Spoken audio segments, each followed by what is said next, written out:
This is Philbits, where we explore themes, ideas, and arguments in the history of philosophy. These episodes are brought to you by philosophytoyou.com.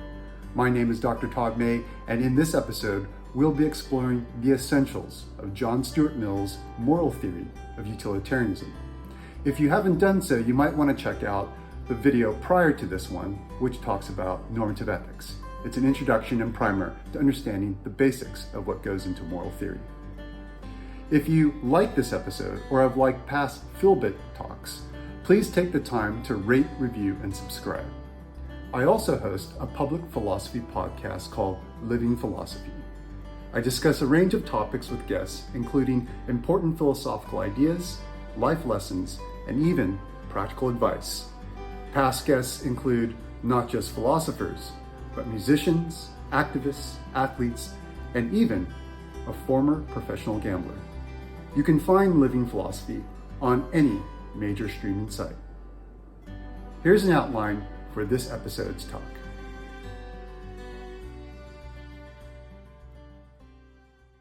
Just a really brief recap on the key desideratum of moral philosophy, and that's to provide action guidance, basically telling us what to do in situations where certain principles of morality might apply.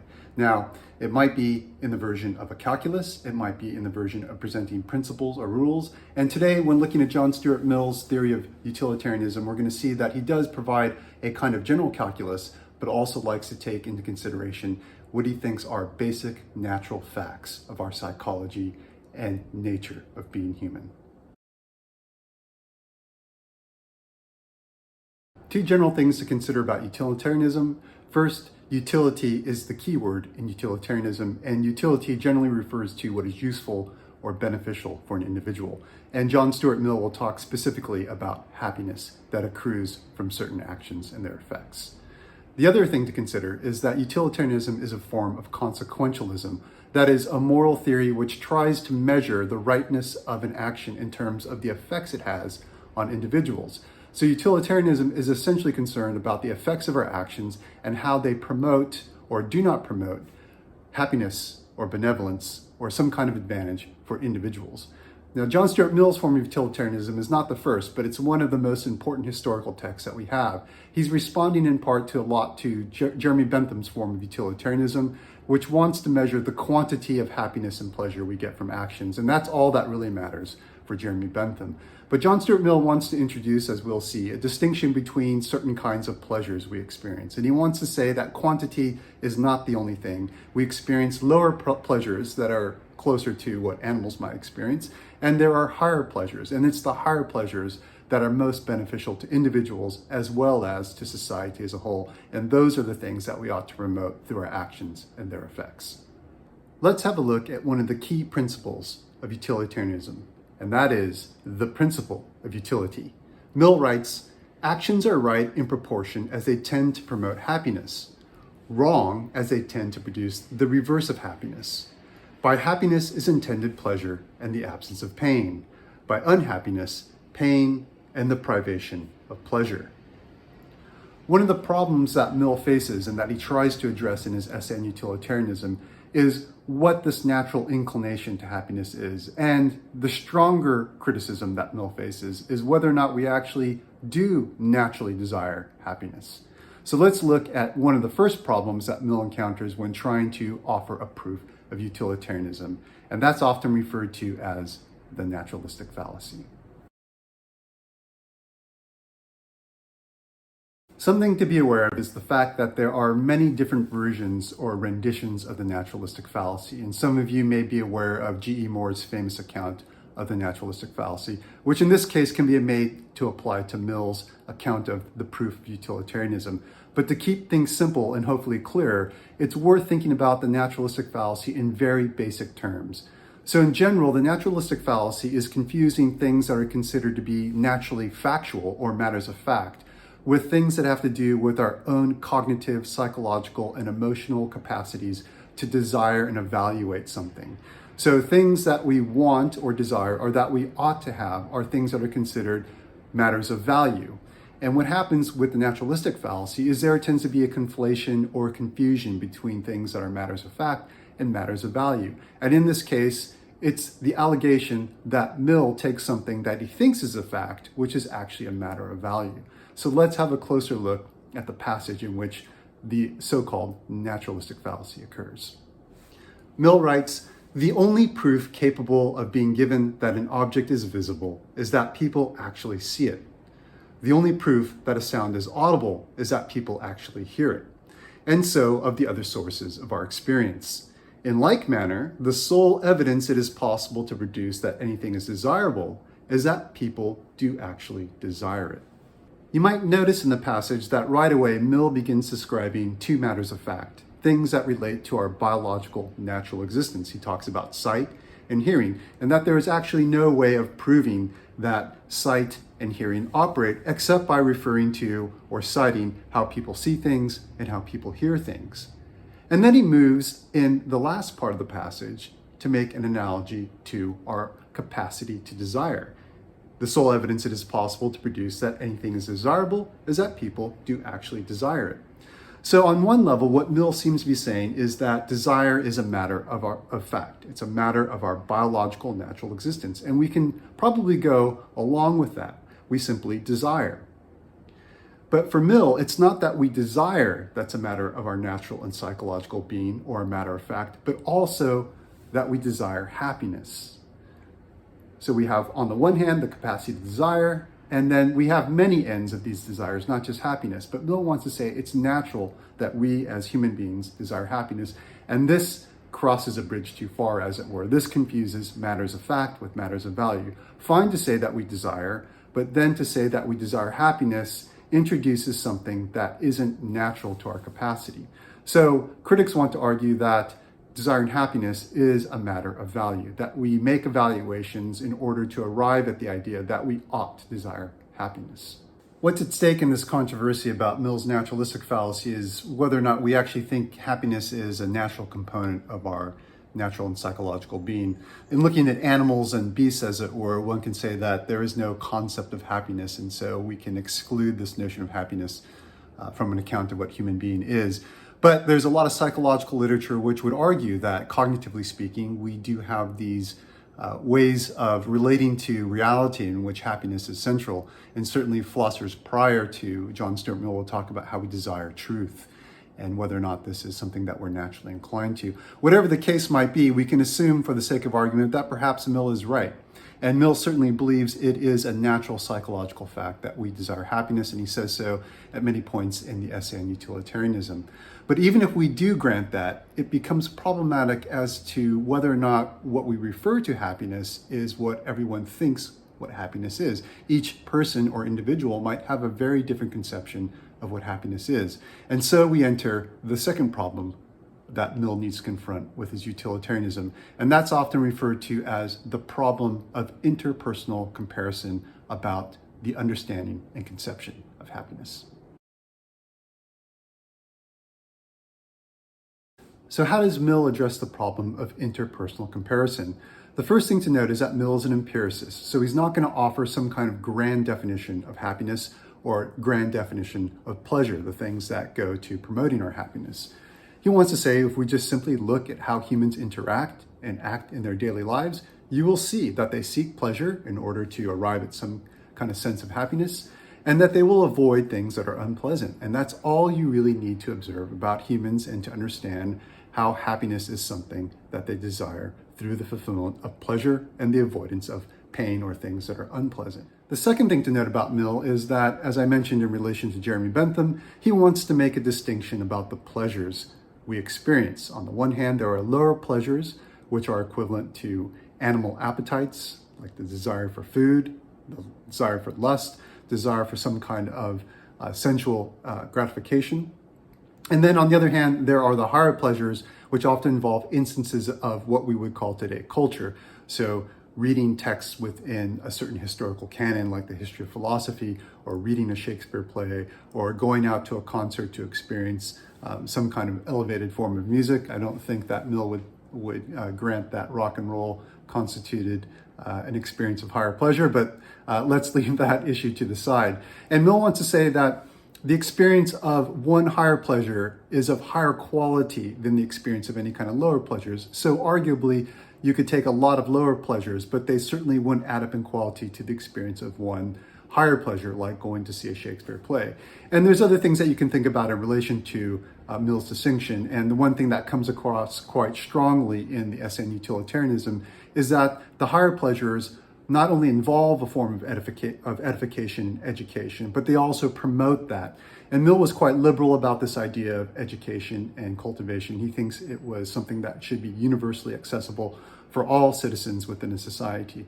But the idea is that once we engage in these kinds of higher pleasures, they keep on giving, as it were. So they last a longer time. We recall them because they become more important in the way in which we live our lives or see our lives going. So for example, if you see a film that is of significant existential content that comments on the meaning of existence or the meaning of happiness, we're going to be recalling that through much of our lives to think about, oh yeah, I remember this from this film, and this kind of applies to how or what I'm experiencing right now. And it provides some kind of guidance in terms of how we might negotiate certain obstacles or choices we make in life. Whereas in distinction, the lower pleasures simply won't do that. They just satisfy specific ends immediately, and that's all they can do.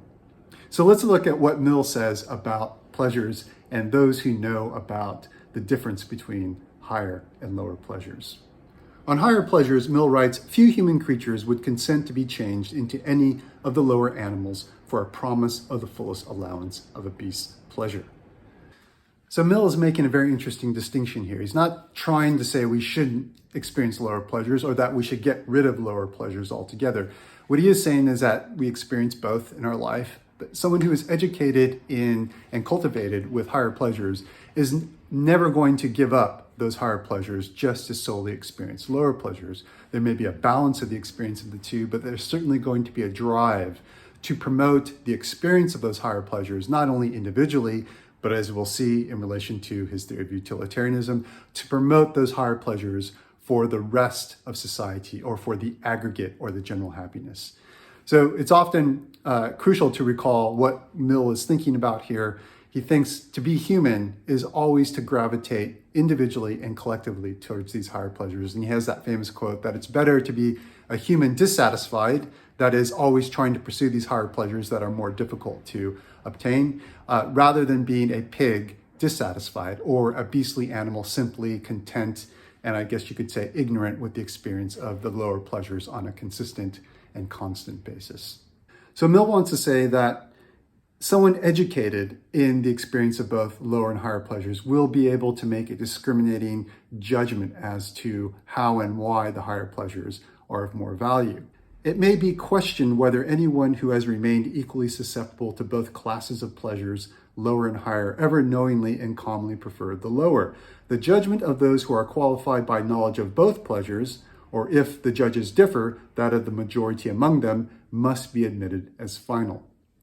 So there is this kind of role of a tribunal of judges, whoever these people might be. Perhaps they might be critics, as we know, art critics. They might be people we look up to in terms of understanding the nuances of a specific kind of experience of pleasure, perhaps the cultivation of wine. Maybe we can talk about education as experience of a higher pleasure. So we look at academics and philosophers and historians to help us to better understand stories and issues and questions and why these things matter. So Mill is appealing to this kind of cultivated tribunal in which we seek guidance, conversation, and dialogue to understand what's going on. Now, on the one hand, people have a very strong reaction to this because they see it as very elitist, where Mill's trying to say, okay, there are these special individuals that provide guidance. I'm not quite sure that Mill is actually of that view. It seems like if you look at his views on education, what he means is that there are just certain people that are knowledgeable about these things, and we simply look to them for guidance. Now, he does say their judgment is admitted as final, but if we look at other passages in the essay on utilitarianism, Mill is certainly open to dialogue, debate, and argument about what might be good or bad or how a ranking might fall out. So although admitted as final comes across very strongly, I do want to say that maybe Mill is inconsistent in a good sense, because I think he wants to allow for flexible standards to arise according to how situations might dictate. So just to recap, how does Mill address the problem of interpersonal comparison?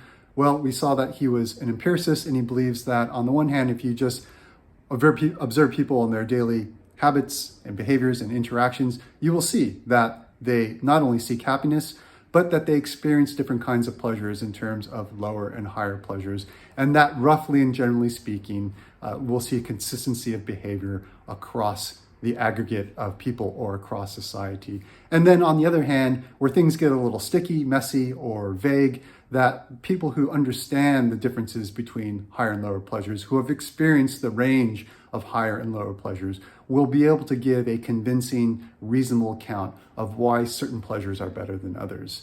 And so in a general way, Mill thinks that we can understand that we not only seek happiness, but also that we will gravitate towards the higher pleasures because they provide a more fulfilling experience of what it means to be human. One of the problems that every moral theory encounters is the problem of egoism, or the problem of selfishness. And the problem of selfishness is not just that we look out for our own interests, that's fine, but it's when that looking out for our own interests ignores our relation to others and becomes pathological. So it becomes just solely focused on the pursuit of our own desires and pleasures and happiness.